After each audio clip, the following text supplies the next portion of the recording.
मग घटना ही संकल्पना कशी काय आली असेल? घटनेच्या आधीही भारतामध्ये एक घटना होती, तिचं नाव आहे मनुस्मृती. आणि याबद्दल एक विशेष गोष्ट अशी आहे बाबासाहेबांबद्दल की त्यांनी केवळ एक घटना जाळली नाही तर दुसरी घटना लिहूनही दिली.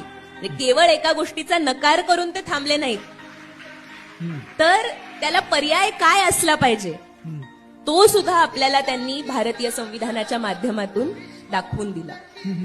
दलितांनी किंवा स्त्रीनी जर ज्ञान ऐकलं तर तिच्या कानात शिसवता, जर वेद बोलले तर तिची जीभ कापा, अशा प्रकारच्या गोष्टी ज्या मनुस्मृतीमध्ये लिहिलेल्या होत्या, तो कायदा या देशामध्ये आपली घटना येण्याआधी अस्तित्वात होता.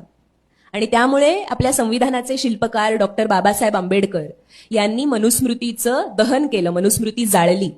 त्यामुळे 1950 नंतर आपल्या देशामध्ये जी घटना आली ती ह्या समाजातल्या